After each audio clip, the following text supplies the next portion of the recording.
2018, we met. I chose a couple of musicians who understood high life because we were fortunate to have a booking agent who was interested in high life music and to put us on tour and get a record label and all that. So I called a few friends of mine who had like minds with the high life music and all that. So, we sat in a studio and we started composing. Odomaba was one of the songs that we actually, did. Um, I was thinking about, can you hear me, please?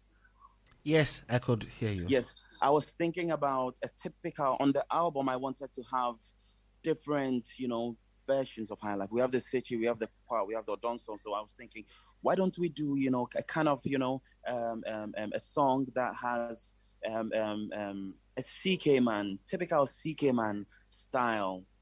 So that was when Odomaba came into mind. So I put the chords down, and then our hornsmen they sat, and then we went back and forth with the horns, and then we finally agreed on which horns that we wanted to use. So that was when the Odomaba horns came in play, and then we start with the lyrics. We started, moving around with the lyrics, and then we came out to a conclusion. Okay, this is the lyrics we want. Let's put this out there. Let's see how it goes. So that was in 2018, and then the album was launched in 2020 April, including the Odomaba song. So I think after the COVID 2021, a friend just sent me some a band named Cavemen. They're doing great. They're doing.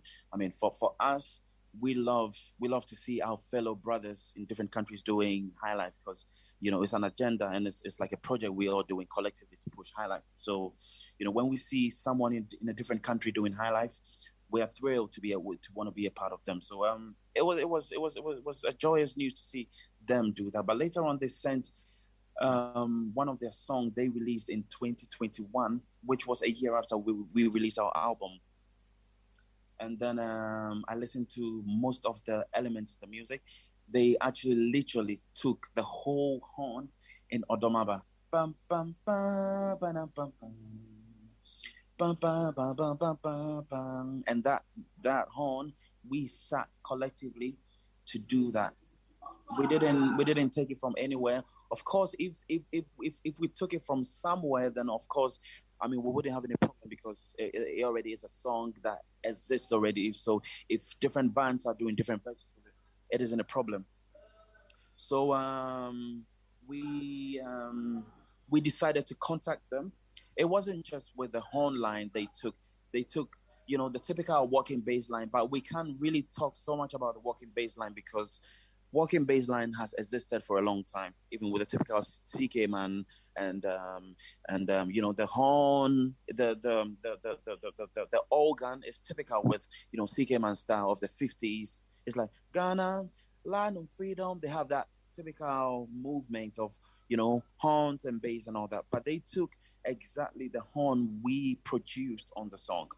So I told our label about it, and then our label was like, okay, we don't really need to make this a problem because we are all doing highlight. We're young people. We don't want to stretch this, and we don't want to make this legal. So let's just contact them and tell them, oh, we realized we discovered that you used our song. You took bits and elements of our songs in yours, but you didn't alert us. At least you should have alerted us, or you should have told us, or even included our name in there as a co-writer or maybe originator or whatever. They didn't do any of those stuff. So when we wrote them the simple email, we didn't want to really make this legal because, like again, I said, this high life thing, we're just starting. We're starting to make this high life thing global. We don't want to be making fuss about this. We don't have that many high life bands in Ghana traveling the world with indigenous high life music. So if we have someone in Nigeria doing that, we need to pair with them. We don't need to fight with them or anything. That was a concept from my label. So we wrote them and we told them, this is what we discovered. Why?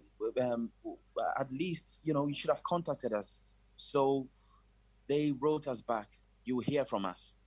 So fast forward maybe a month later, they made their lawyer write us because we didn't even want to go legal. Exactly like I said, they made their lawyer write us with all these details, and we thought, okay, it was very, annoying and disrespectful, because obviously, if I have a piece of mango in my hand, if I have a piece of mango in my hand, sorry, my bad.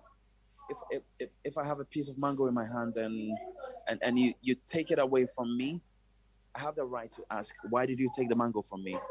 But if you taking the mango from me sound upset, I'm the one supposed to be upset. If you, they could have just easily told us, oh, it's okay, we understand, we took the song. What way can we do to amend things? But they sounded very rude, and so I shared this to a friend of mine who works at City FM, Kwame Dazi. Shout outs to Kwame Dazi. And then he said, "This is pure. They obviously don't want to go down this thing the easy way. So we need to find a way to get a lawyer who can really pull this off." And then, because if you look at these things that's been going on for a while, it's not just with highlife. It's been going on with the typical Afrobeat scene and all that. Most of the rhythms are pure highlife materials, and no one even knows their highlife stuff. Okay. If you look at, if you look at most of the stuff, I don't want to mention names, but most of the stuff, the influential highlife people, all the rhythms are Kwao, Sechi. We have some Odonso. We have a few stuff in there that is exactly pure Ghana stuff. They don't talk about it. They don't tell us, oh, this song actually comes from Ghana, so we're borrowing it. It's been going on for a long time. Okay. So, So, Emmanuel, from yes. your side as leader of the band, what is the next step? What are you doing about this? Going Okay. forward? We are considering a few options. There's this Nigerian lawyer living in the UK who looked at the case and wants to help. But again, we haven't really concluded yet on what he's going to be doing. So for now, we don't really have a concrete approach to it.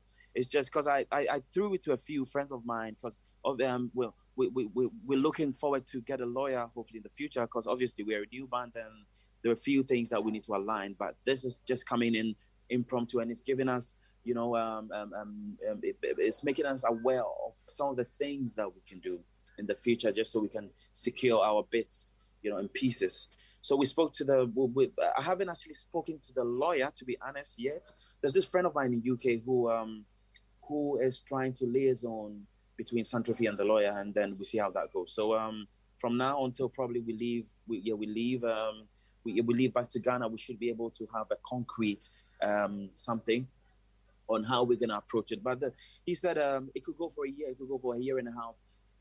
This case is not going to go away. We're still going to get to the bottom of it. So that's where we are right now. Okay. All right. So let's keep our fingers crossed and wait till you make a move, and then we would have the next conversation on this particular issue. Is that fine? Right. And we spoke to Rex Omar, and we shared the bits to him. And Rex was like, Uncle Rex, he was like, this is 100% win. You have to go for it. You have to 100% go for it. It's clearly they are on a different world on understanding with these kind of bits, and they didn't even inform us. They didn't tell us nothing. So we are a win if we go for it. So those are the bits of approach that we're considering, and we see how that goes. Okay, Emmanuel, thank you very much for speaking.